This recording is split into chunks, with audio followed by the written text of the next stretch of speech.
So, Father, we thank you for all the gifts that you have given us. And Lord, we want to be wise stewards of all that we have. Thank you that you give us wisdom and you give us ways that we can administer what we have for your glory. So help us today as we speak and hear, that our understanding may be open to make the best of everything that we have for your name's sake. Amen. So I'm going to share my screen. And with me, well, I think you can see that, but let me just see if I can share it as I want to share it, which I don't seem to be able to at the moment.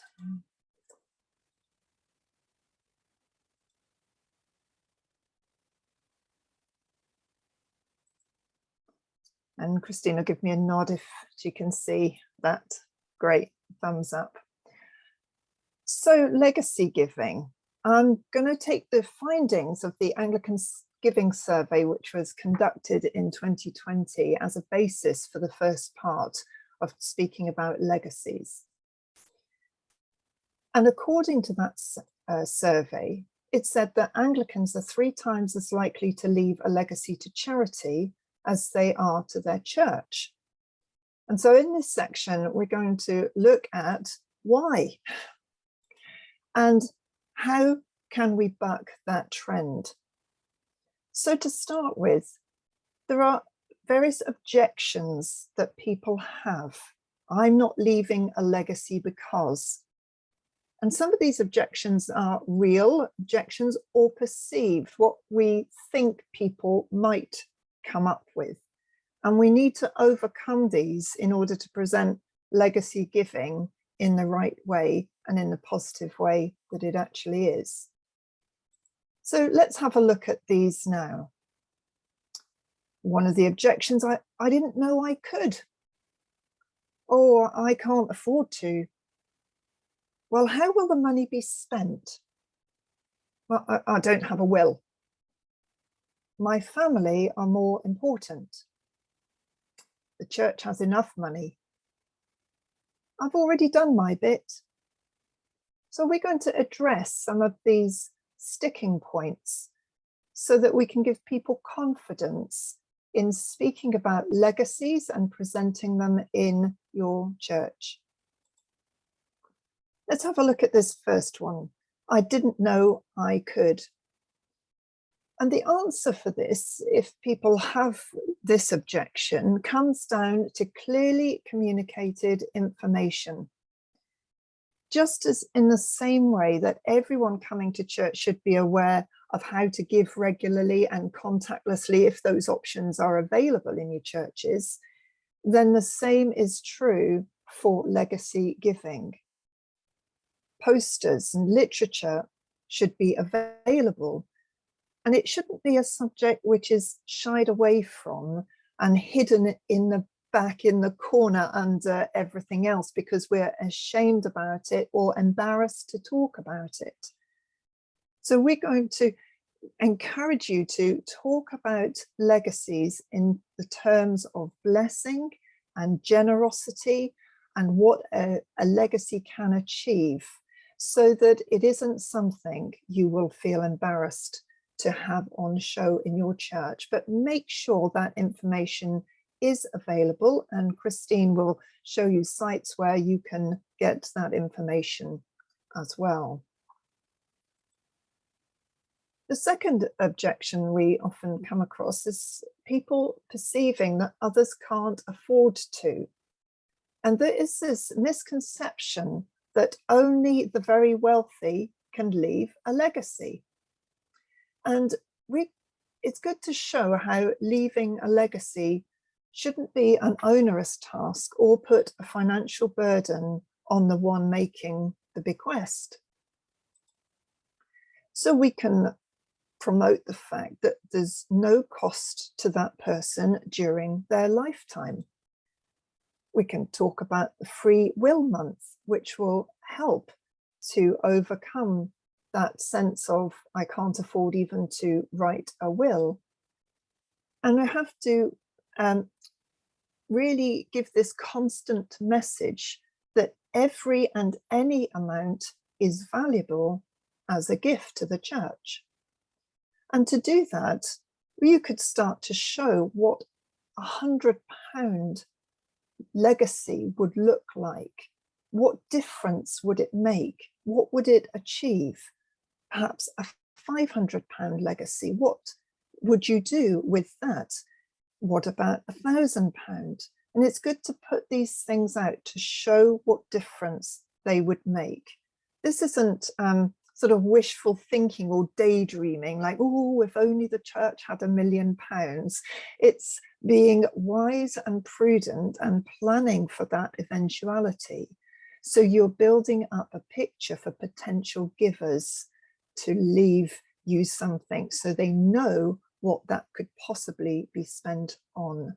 So just to communicate that anybody can afford to give. It isn't a question of having to give a certain amount, which is only restricted to those who have a lot. Another objection people say is, well, how will the money be spent?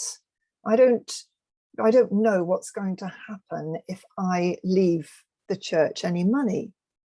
And for those of you who have been to any of our generous giving sessions on the MINT and IDEA acronym, you will know that the T from MINT stands for trust. And this is really important to build up trust with people, ensuring you're transparent with your finances already and clear about where your current offerings and gifts are going, how you already steward well what you have. So people could ask, what are you doing with what you have already received? And that's a way that trust can be built up within the church. Another objection is, well, I can't leave anything, I just don't have a will. And there's a simple answer to that one, and it's make one. There's no two ways about it. It's a sign of good stewardship. How do we encourage people to do that? Well, it puts you in control of what is yours, just as day to day you're in control. You make decisions, you decide what you spend and what goes where. When you make a will, you get to make those decisions for when you're no longer there. So it's not somebody else telling you or deciding what happens to what you have.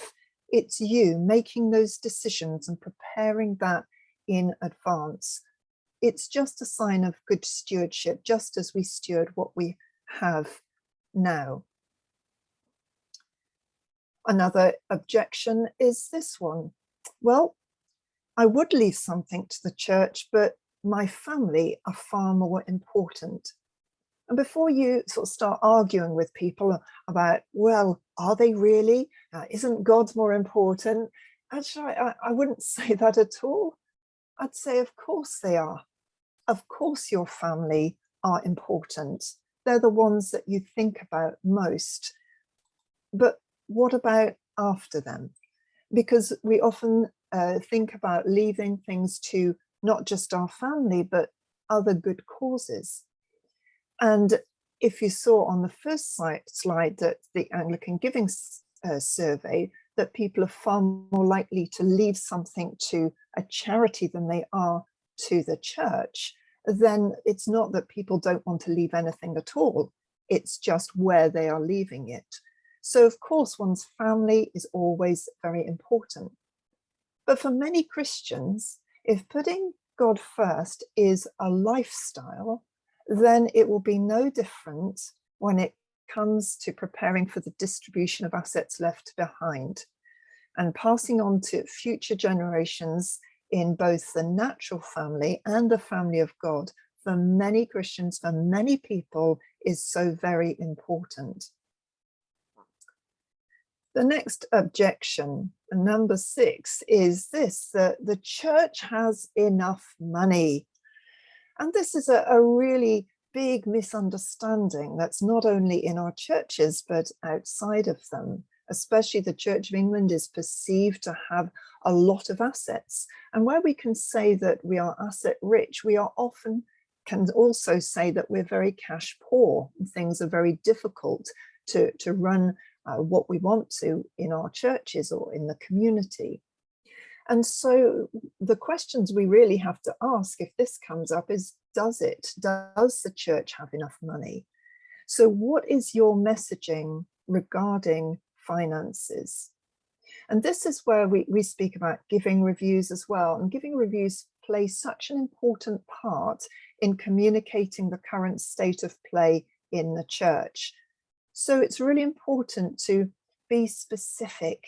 Talk about the possibility of leaving a restricted legacy where it's not just going into, as people see it, a big black hole of funding for the new roof constantly, but it could be into a particular project or something specifically for the local church. So people have to be told that they can actually leave a restricted legacy as well. And then the last of the objections here is this: I've already done my bit.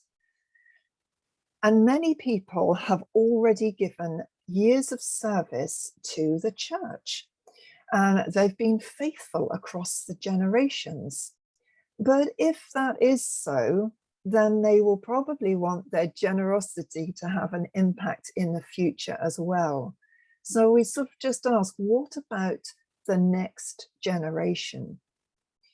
What has been achieved so far can continue and grow. But at the end of the day, we're not here to tell people what they should be doing with what they have, with their assets and their money, or to twist their arms, but to show them what benefits there could be from their generosity. So in this next part, for a few minutes, I just look at the second, one of the second findings of that Anglican giving survey, that 31% of Anglicans still do not have a will, with 60% of those citing the reason as not getting around to it. You see, it's not that people are always unwilling, it's just that they haven't prioritized it, and they may not have had the information around to push them in that direction. 77% of Anglicans are aware that churches can receive gifts in wills, but only 15% of Anglicans have ever been asked to support their church by leaving a legacy. And we wonder why legacies to the church have declined. Jesus said of the Father, you have not because you ask not. And there are times when we have to make the ask. We have to ask the question if we're going to have something come back in return. We're going to back that statistic, or that finding, up with a statistic from Christian Aid. And Christian Aid research found that people are 18 times as likely to leave a gift in their will simply by being asked to consider it. We'll bring you that statistic again, so later on, I expect.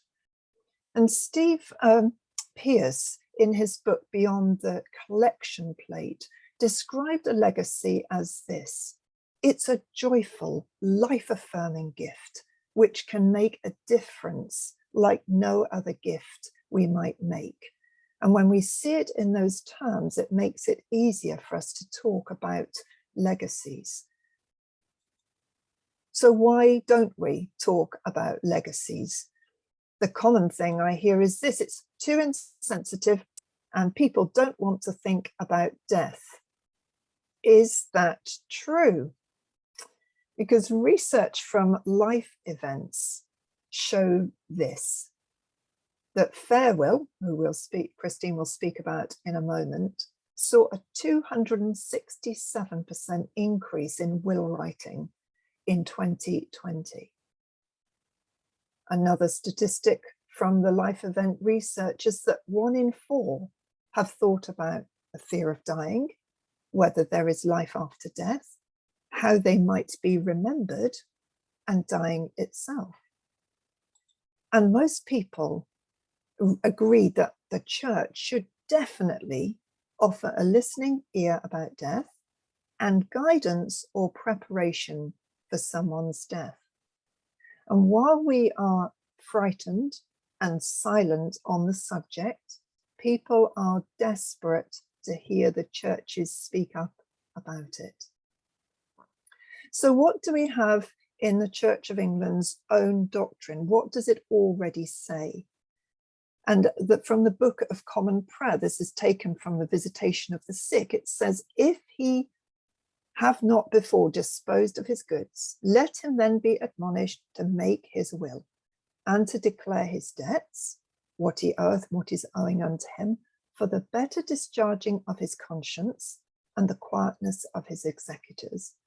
But men should often be put in remembrance to take order for the settling of their temporal estates whilst they are in health.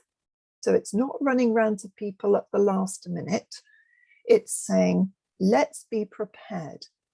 And there's 4 points that we can approach legacies with, taken from this doctrine. First of all, financial wisdom. We know and we plan on a day-to-day basis. That's about good stewardship. The second thing mentioned in the BCP is this, the better discharging of our conscience, so we get peace of mind. It's settled in people's hearts what is going to happen, and it can bring a great peace upon their latter years. It says consideration of family and executors. It really is helpful for those left behind. You'll have heard in the news of high-profile arguments over estates, but the bickering doesn't change the validity of a person's wishes. And so it should be encouraged to let people know your wishes, but also to put them in mind of what is going to happen afterwards, so that people will know what people's wishes are. And then the last thing here in that Book of Common Prayer, it's said about being liberal to the poor, benevolence, generosity. So in other words, the ability to continue being generous to others. So we've looked at how to approach legacies and become confident in speaking about them. And Christine will now carry on talking about how to present a legacy, run a legacy campaign. And so I'm going to stop my share now. I'll start to Christine. Okay, thank you very much, Jenny. That was really helpful. I'm going to share my screen now, hopefully.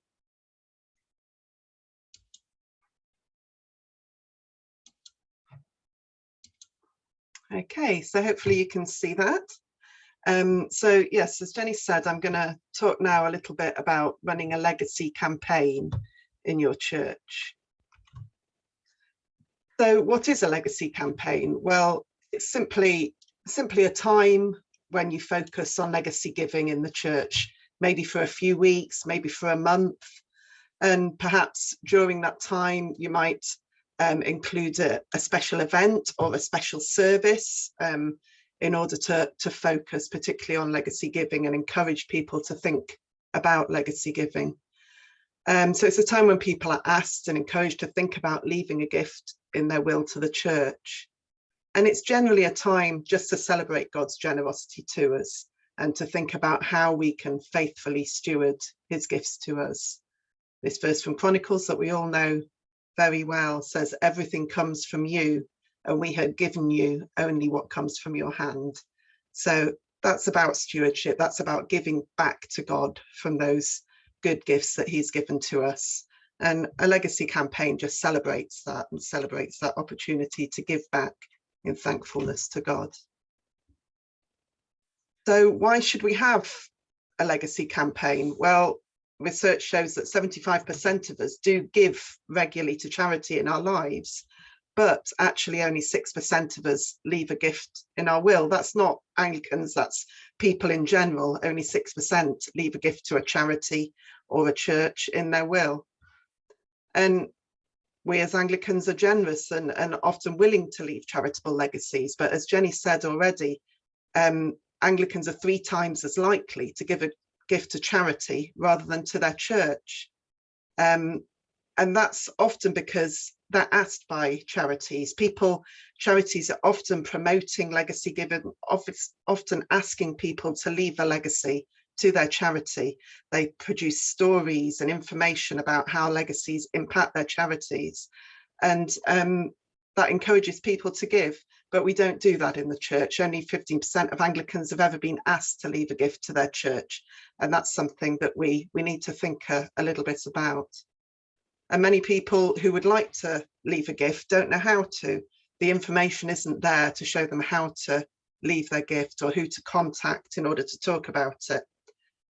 So that's what a legacy campaign is for. A legacy campaign helps to inform people, make the information available, make the resources available, so that it's very clear to people how they can do it and what the benefits are of leaving a legacy.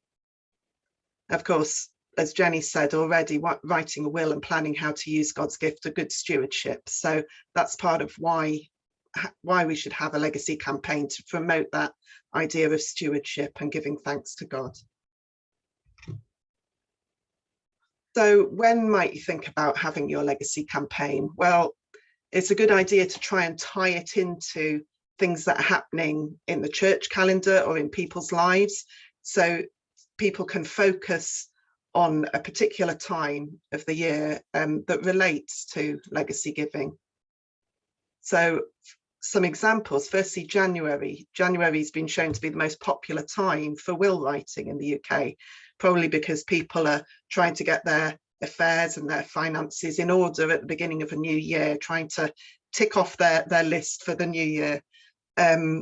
So that might be a good time to run a legacy campaign, to focus on the importance of will writing as good stewardship, and to encourage people to, when they're writing their wills, to think about the church as well.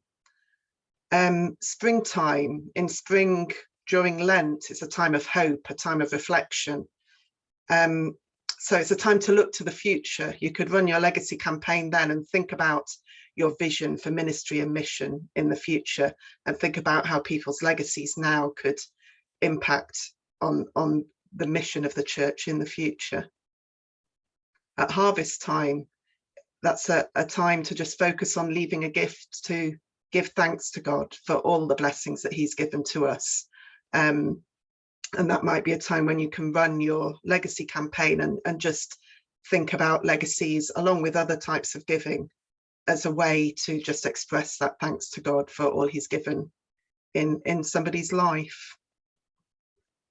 And then November is another possibility, a time of remembrance and thanksgiving, where we celebrate legacies and benefactors from the past and celebrate what they've enabled the church to do. So just tying it into what's going on in the church and in people's lives is really helpful. So if you're planning a legacy campaign, like with anything else in the church, you need a good team to run it, a good team of leaders. You need people to plan, to be able to coordinate and organise the campaign. Might be a little subcommittee in the PCC. It's good to have clergy involved with it as well, if you can. So have a little team of planners to coordinate the campaign. To have a researcher who can look into what's happened in the past in your church, or maybe local churches to you. See what legacies have been given in the past, what impact they've had, how they've facilitated the ministry of your church and help your church to grow. Writers and designers are really important people who can put some of the information into writing, both in paper and electronically. So putting information on your website, in social media posts, but also in newsletters, church notices, nice posters and leaflets that can be in church to put your message across. And speakers, of course, are very important to talk about legacies during the time of your campaign. So clergy or local preachers to preach on the theme of legacies, to include it in your notices, or even a special presentation, perhaps at an event you might be running. Really important to show people how legacy giving can fit in with the vision of the church and the mission of the church, and how they can really make an impact on the church's ministry. Storytellers are really key as well. It's so important to share real life stories that really inspire people. You might have someone in your church who can share a story about how their loved one left a legacy and the impact that had on your church or another church where they worshipped. Or there might be somebody who's left a pledge in their own will and is willing to share why they've done this and what their expectations are for that pledge that they've made. So people sharing those real life stories is really important. And have a legacy champion in your church. So that's just somebody who's prepared to be the contact for people, so that their name can be put on the posters and in the leaflets for people to contact if they've got questions, if they need to just talk through leaving a legacy themselves. And think about who your audience is. In your legacy campaign, you'll be relating to various different people, and it's important to put your message across in the right way. Different people will be motivated by different things. So your church congregation, many of them will be motivated to leave a gift if they can see how that really impacts the church's mission and ministry, how it enables the church to thrive in the future, how it enables the church to grow in the future. So that will be the way to present the legacies to your congregation. You may have a friends group or a group that's attached to the church. And very often they're motivated more by the heritage and the fabric of the church. They want to maintain this beautiful building and this resource for the community and future generations. So try and show people how leaving a legacy can achieve those sorts of things as well. And then there's the wider community who value all sorts of different things about the church. They might value the work that the church does in the community. They might value the family links that they have with the church, through the baptisms and weddings and funerals that their family have been part of in the church. Or they may value the heritage of the church and its building. So again, trying to show people how these things can be can continue into the future as a result of legacies will motivate them to give. So what are you going to do in your legacy campaign? What's the practicalities? So obviously, first of all, putting that team together, that leadership team, who's going to run it, when's it going to happen, the practicalities. But then it's important before you launch into it to just get a few things in place before you go ahead with it. And an important thing is to write a PCC legacy policy. Now there's a template available. This is the pictures there, the PCC legacy toolkit pack.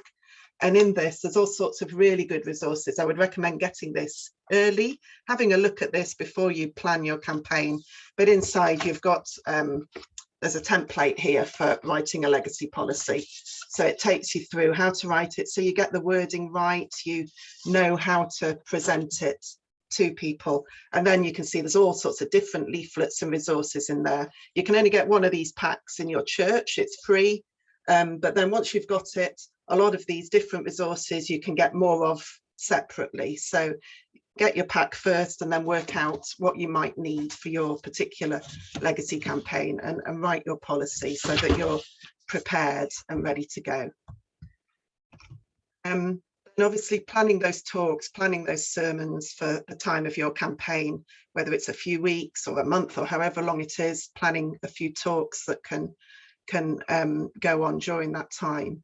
Getting those storytellers in place, seeing if you can write down some of those stories, putting them on your website, putting them on your notice board, or even better, getting them to come and talk live in a service or in a presentation is great. Get leaflets together, resources together, make sure they're available throughout the time of the campaign, but also ongoing throughout the year. Once you've run your campaign, to have those leaflets there so that people can pick one up and think back to to what they heard during the time of the campaign, and create the electronic social media posts and stories that can go up on the website as well, and the free will scheme, which I'm going to come to a little bit later. So these are just some of the resources. The Church Print Hub, I think there was a link on a previous slide when I showed you the legacy pack, and you'll receive these links later. But the Church Print Hub is a great place to get a lot of resources, and there's a section specifically for legacy resources. So you'll see again the legacy toolkit pack at the bottom there, and then there's all sorts of other leaflets and guides, most of which you'll get one of in your toolkit pack, but then you can order packs of them. Most of these resources are free, so you can get any amount of them for free. The only exception to that is the ones that say they're customizable. On the right hand side there, you can get a legacy leaflet that's customizable, which means you can put your church address in there, you can put the contact name of your legacy champion or your clergy member in there. They cost a little bit, but not much. I think it's about £1.50 for 10, something like that. They're still cheap, but you can get them for free without customizing them if you want to. I'll go on to the next page. The little leaflet at the top left there, that one's a really nice one to have for people to take away, and that is available in the customizable form, but without customizing, it's just a nice little leaflet like this that people can take away and help people to reflect and consider their options. And there's posters and bookmarks and things like that, which just aids to help people think about legacies a little bit more. Then maybe as part of your legacy campaign, you could run a legacy event. So during the time of your campaign, just have one specific event, maybe an evening event or a Saturday morning or something like that. And these are just a few ideas for that event. So beginning it with prayer, beginning it with Bible study or a talk from your clergy. And then making sure that you share your vision, share how, as Jenny was saying, how that legacy can impact your vision and make that vision a reality in the future. Explain to people why legacies are important, why we need to encourage legacy giving. Talk about will writing and the stewardship of our assets and our money. Involve your storytellers. Encourage those storytellers to come forward and share those real life stories, those inspirational stories. Have an activity as part of your event. You might want to have a tour of a historical interest in your church for those people from outside the church who really value the heritage and the historical side of the church. Have a little tour of something in the church, a special presentation with your storytellers involved, or talking about something that you're doing in the community, a project that reaches out to the community, or just something to focus the evening, an organ recital or something as a focus for the evening. And of course, offer refreshments, have time for chat, time for discussion, time for people to ask questions, and have people on hand who can respond and who are ready to help people. But of course, always treat the subject sensitively, and be clear to people that this isn't an event where you're asking for anything. You're not asking for money on the day. You're just asking people to consider what their options are for the future. So just be sensitive and be clear about that. I've got a long list of resources here. Again, I'll send all this to you, but there's some great resources on our own website. We've got links to quite a few of the things that we're talking about today. There's also a webinar that we did a while ago now, back in 2020, I think it was, during lockdown. We did another webinar on legacies, which was very different to today's webinar, and it was all about some of the stories of legacies in our diocese. So it's quite interesting to watch and hear some of those real stories. And then there's resources, really good resources actually, on the Church of England website. At the bottom there's two brand new guides that have just been developed on running a legacy campaign and running a legacy event, some of which I've drawn on in what I've just been talking about, but they're really nice little guides that can just lead you through how to run a legacy campaign. So I'm going to move on now to gifts in wills and will writing. We mentioned earlier that there's a new scheme for free will writing, which I'm going to come to in a moment. So why should we encourage gifts in wills? Well, firstly, this graph just shows for the last around 20 years how the legacy bequests have fallen. The number of bequests in the Church of England have fallen. That's the yellow line there, whilst parish legacy income has increased, the blue line there. So it's really important that we don't let those bequests drop further, or we'll see a drop too in that income that's coming through legacy gifts. In the last 10 years, the bequests have nearly halved, which is against the trend of increased death rate nationally. So we want to keep, it's important to keep those numbers higher of people leaving a legacy through running a legacy campaign, or just making the information available to people. And making a will is the only way to make sure your wishes are carried out after your death, giving you peace of mind that you can continue to support your family, your friends, and the charities you love. So it's really important in general to make a will. As Jenny said, Anglicans are 3 times more likely to leave a legacy to charity than their church. And that research that Jenny highlighted from Christian Aid as well, it's all about people being asked to leave a gift in their will. As I said before, other charities do tend to ask quite a lot, but we don't. We're a little bit embarrassed and reticent to ask people to think about leaving a gift in their will. And of course, writing a will is good stewardship. So it's something that we should encourage as Christians. So Fair Will is an organisation which you may have heard of that facilitates will writing. And the Church of England has partnered with Fair Will to offer a free online will writing service. And so it's all online. You can just do it at home very easily in about half an hour. So it's very easy to do. And the Diocese of Truro has received a number of free wills through the scheme. So anyone can access these free wills. It's something that you could promote in your church through a legacy campaign, or just, you know, promoting it on your website through your notices. And all you have to do is follow the link that I've written there, or just go through Fair Will. But when you get to the checkout at the end, just enter the code Truro Diocese and it will be free. So it's a way to encourage people who are a bit reluctant to write a will, and possibly the payment might be one of the obstacles, to encourage people to make use of this scheme. But so why would we offer free wills? Well, 30% of Anglicans don't have a will. So as I said, it's a way of encouraging people if there's a free one that they can engage with. And online will writing with Fair Will is very easy. As I said, it's quick. You can do it at home. It's safe, and it's legal. It fulfills all the legal requirements.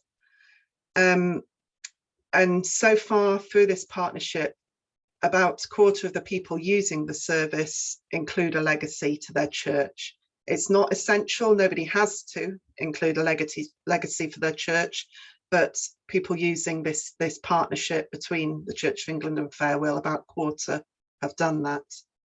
Each will is checked by Fair Will's legal team, so that it's to make sure that it's correct.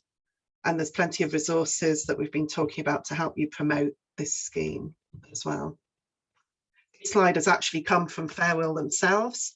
So they say they've collaborated with the C of E to build a tailored online will journey for supporting local churches. So what they mean by that is the service is just to write a will, but during that writing, there are a couple of places where the writer is asked whether they would like to include a gift to their church. And they're asked in 2 places. At the stage where they're looking at dividing their estate, they're asked whether they'd like to leave a percentage to the church, or in leaving cash gifts, people are asked to whether they would like to leave just a one-off cash gift to the church. So on the picture there, you can see the question, would you like to include a gift to your church? Just 1% of your estate can make a massive difference. And people can say no if they want to, but it kind of puts the idea into people's mind to think about that. Some of the results from this partnership so far.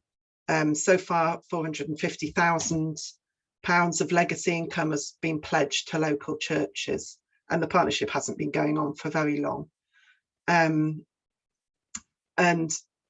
it's 1 in 4 people are leaving a legacy to the church through Fair Will, whilst from the National Giving Survey it showed that only 8% of people were doing that through just writing their own wills. So it does encourage people to consider it. 75% of people are leaving percentage legacies, that is leaving a percentage of their estate to the church rather than just a cash gift. And for charities in general, the average is about 41%. So that's a really good percentage of people using this scheme are leaving a percentage legacy, which is often a better way of doing things. And the average gift size is about 18,000. And Fair Will have seen an equal spread of legacies between age 31 and age 80 for using this scheme with the Church of England, which is really good as well. And it's been forecast to generate over £2 million of income, which is really encouraging. So we would encourage you to use this scheme. It's available to us, and so please make use of it, and please encourage your churches to make use of it. Okay, I've come to the end there. So these are just our contacts.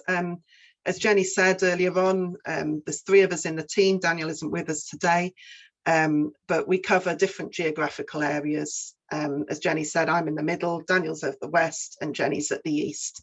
So do contact any of us. If you get the wrong one, we can pass it on to somebody else, so don't worry too much. But do contact us if you've got any questions, or if you'd like us to come and talk to your church about legacies or about any other areas of generosity and giving as well. We're always happy to come and visit and have a chat with individuals or with the PCC or in a service as well. So do make use of us. We're here to help you. Okay, I'm going to stop sharing there, and I don't know if anyone's put any questions in the chat, or if you have any questions, we'll just give you a minute or two to write a question into the chat box or into the Q&A box. But if you haven't, that's absolutely fine. No need to make one up if you haven't got one. I see Richard's raising his hand again. We can't sort of take live questions, Richard, but if you have one, just write it into the chat box. That would be great. So Steve says, thank you, Jenny and Christine. Any do's and don'ts? You got any ideas on that one, Jenny? Well, don't be afraid to talk about it. I think the fear of actually presenting legacies is greater than the reception to it. So often we talk about generosity, and it comes within that whole generosity thing. Yeah, so it's a positive. Talk about it in a really positive way. And Christine mentioned some great stories and that were on the website. And there's a great one from a church, used to be my local church in Exeter, but how a legacy has really made such a difference. And that's what we want to be celebrating. So mainly, you know, what we said, like just to celebrate it as a real gift and blessing to the church. Yeah, Steve says there we had a legacy of 15,000 last year at an important time. Our radiators caught fire. So yeah, so you know, it is a real blessing if you do receive a legacy, and if it goes with prayer, it will come at the right time. You know, it's God makes these things happen at the right time. So it's, yeah, as Jenny says, don't be afraid to ask, and these things will come along. What else have we got there? Yeah, Steve's written coercion there. Yeah, obviously we don't want to be seen to be sort of forcing anybody to do this. It's just an option that we're trying to encourage people to consider. And yeah, so we do need to be sensitive, and we do need to just encourage and speak positively, as Jenny says. I think we can take some advice from other charities. If you think about RNLI or the Devon Ambulance, and look at their advertising, look at their posters, look at that they're sharing the impact of what your legacy would do. And they're not afraid to say it, because what they keep in mind is the value of that legacy. And I think we always have to keep in mind the value, as you found there, Steve, that the value of having that legacy is so great. So we keep that in mind when we're sharing. Yeah. Yeah, Richard's talking about a letter of wishes, which is not binding, whereas a will is, which is absolutely right. Somebody might be, you know, writing with intentions, but I think if that's the case, we need to sort of encourage them to think about including their wishes in a will. Because you can get into difficulties otherwise, legally. You can always add a codicil to a will if someone's already got a will made up, and that's you don't have to rewrite the whole will, but if you want to make an addition to it, then you can see a solicitor. I don't think you can do that through Fair Will. It would have to be a whole new will through Fair Will, but certainly you can add a codicil to a will. Yeah.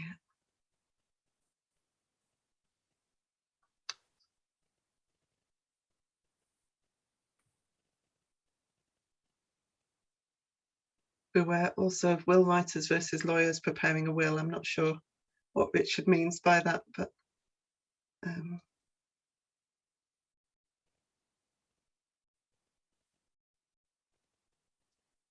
don't know. Does that mean anything to you, Jenny? Not sure. No. No, never mind. Okay. Okay, well, if there's no other questions, hopefully that's been helpful.